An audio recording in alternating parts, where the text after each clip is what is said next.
E aí, beleza? Meu nome é Dragão.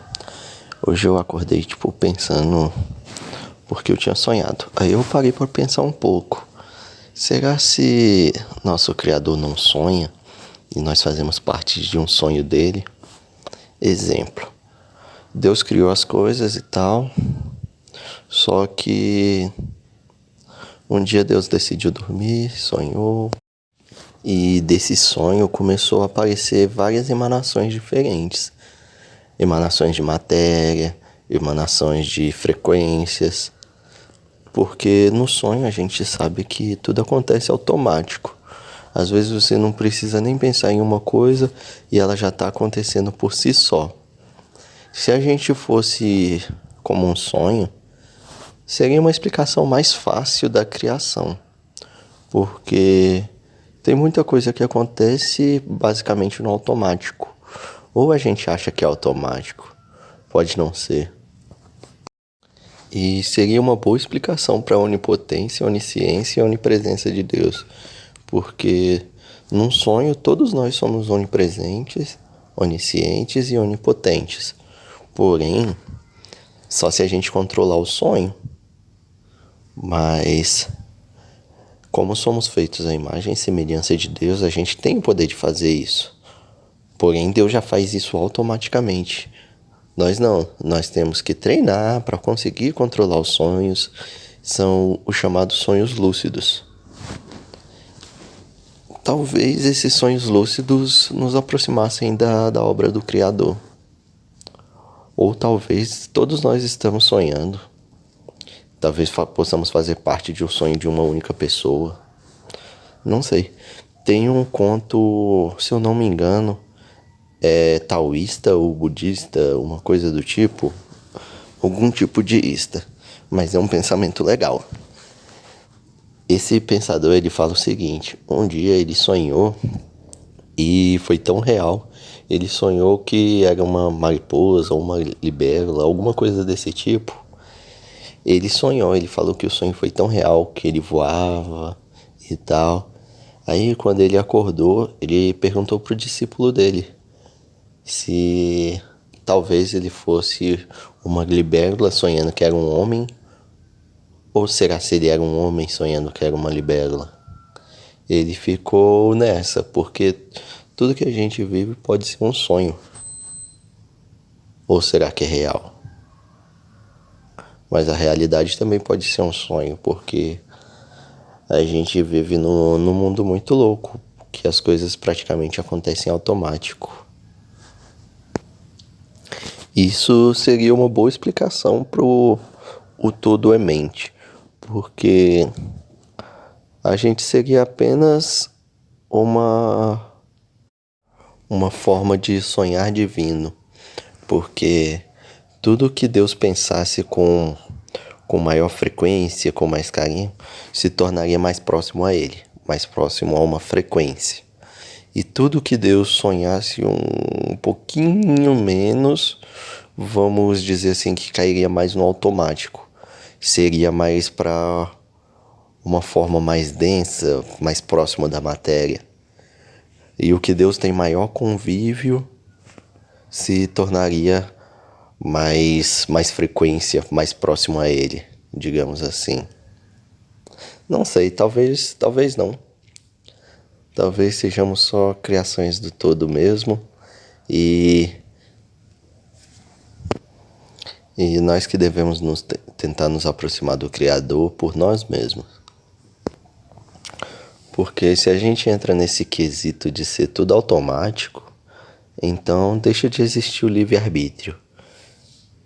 Mas, sei lá, até pela Bíblia mesmo fala sobre um pouquinho desse livre-arbítrio, mas é um livre-arbítrio entre aspas, né? Porque se tudo já está escrito, se Deus já sabe tudo o que vai acontecer e tudo o que já aconteceu, então não sei se a gente tem um verdadeiro livre-arbítrio. Porque às vezes até as pessoas que sabem que têm conexões com... Exemplo, vamos usar um oráculo para saber do futuro. Existe uma história que um rei foi alertado sobre o filho dele ia tomar o poder dele e ia se casar com a mulher dele, ia se tornar o novo rei. Aí, naquele local onde ele reinava. Então ele fez o seguinte, reuniu uma caravana, foi para outro reino, para o filho dele não poder matar ele nem dominar o reino onde ele vivia. Então ele ia fazer o seguinte, ir para outro local para que essa previsão do oráculo não ocorresse onde ele disse que ia ocorrer. Aconteceu que a caravana onde ele estava indo com o filho dele, que ainda era um bebê, foi saqueada. E pelo que eu me lembro, não sei se meu cérebro está inventando história, mas pelo que eu me lembro, esse rei veio e tentou levar o filho dele para uma caravana, ele e a mulher dele em outra caravana.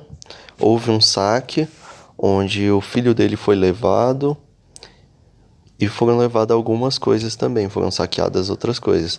Esse filho foi levado para outro reino, nos inimigos dele, e foi treinado como se fosse um guerreiro. Desde pequeno ele foi treinado para vencer batalhas e tal. Quando esse garoto cresceu, ele foi pro reino que era do pai dele, matou o pai dele, saqueou tudo, se tornou rei. E para se tornar rei, ele tinha que casar com uma mulher que fosse do reinado. Então ele acabou casando com a própria mãe para se tornar rei e matou o pai dele. Então, se o pai dele não tivesse feito essa caravana para tentar fugir do local, talvez não tivesse acontecido. Então, a gente às vezes tenta fugir do nosso destino, mas é isso que aproxima do real destino. Então, será que houve livre-arbítrio nessa história? Creio que não. A história ficou um pouquinho confusa, mas eu vou procurar o nome aqui e falo para vocês qual é esse mito.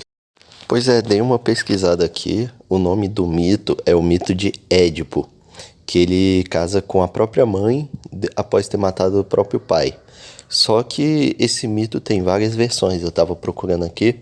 A do Wikipedia é bem legal, que também refere a esfinge, sobre ele estava na cidade de Tebas e teve que resolver o segredo da esfinge que estava atacando Tebas. Que a esfinge é o seguinte, ela te faz algumas perguntas e você tem que resolver. É como se fosse uma charada. Quem resolve a charada ganha o direito de continuar vivo, porque a esfinge matava quem respondesse errado. E se eu não me engano, a pergunta da esfinge para Édipo foi algo do tipo: o que de manhã caminha em quatro patas, de tarde anda em duas e de noite anda em três patas? Aí eu acho que Édipo respondeu o seguinte, que era o homem, que ao nascer caminha sobre quatro patas, engatinhando. De tarde, que é a sua juventude, ele anda nas duas patas, que são as duas pernas. E de noite, quando ele já tá velho, ele caminha em três, que é com o apoio da bengala. Eu acho que foi algo desse tipo. E a esfinge, como ela ficou muito indignada, ela foi e se matou pulando de um precipício. A esfinge, para quem não sabe, ela é uma representação fictícia de um ser com cabeça de mulher, corpo de leão e asas de falcão.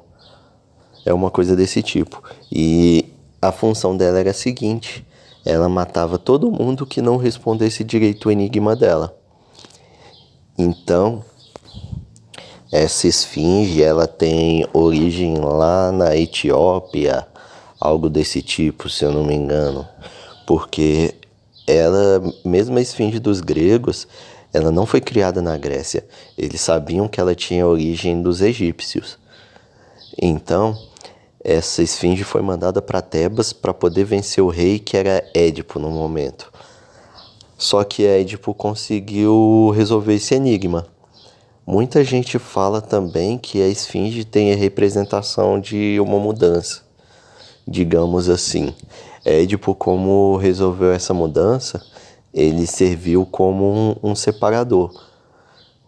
Digamos que antes dessa mudança tinha era de um jeito, e depois que Édipo resolveu essa esfinge, mudou para outra forma. Como se fosse uma nova era política ou uma nova era religiosa. Exemplo, antes de ter resolvido a esfinge, era de um jeito a religião. Depois de resolver a esfinge, virou de outro jeito. Muita gente também atribui o conto de Édipo a Freud, que dizia que existia o complexo de Édipo, que diz que todo homem na idade mais jovem assim, vamos dizer, predizendo a adolescência, tem uma paixão por sua mãe. Pode ver que a maioria das mulheres que os homens procuram tem algum traço de sua mãe, na idade mais jovem. Na idade adulta eu já não sei. Mas Freud também fala que esse complexo também existe nas mulheres. Eu acho que é o complexo de Electra, que as mulheres, quando são mais jovens assim, têm uma paixão sobre seu pai, sobre a figura paterna dela. Não sei se isso é verdade, mas em alguns casos condiz. Tanto é que, não sei se é verdade, que muitas pessoas da época de Freud tentaram rebater essa teoria dele e tal. Não sei se conseguiram. Isso daí cabe a quem se interessar mais pelo assunto pesquisar. Pesquisa mais a fundo. Não leva tudo que eu digo aqui como verdade, não. Até porque são pensamentos muito rasos que eu passo aqui. São só pensamentos aleatórios que às vezes eu gosto de guardar assim, porque às vezes a gente pensa e pensamentos saem voando por aí e nunca mais voltam. Então às vezes é bom deixar guardado. Tanto é que pensamentos vão por aí porque eu comecei a falar disso aqui, eu comecei a falar de sonhos e já tô no mito de Édipo. Então a gente vai divagando as ideias, quando vai ver já tá longe, já sumiu do ponto principal. E voltando a falar de sonhos, fica aí a questão. Talvez a gente viva numa Matrix sonhada. Às vezes a gente está apenas em uma emanação de um sonho divino. Talvez, não sei. Tudo às vezes é um talvez. Que poucos sabem a realidade. Mas é isso aí, valeu. Até a próxima.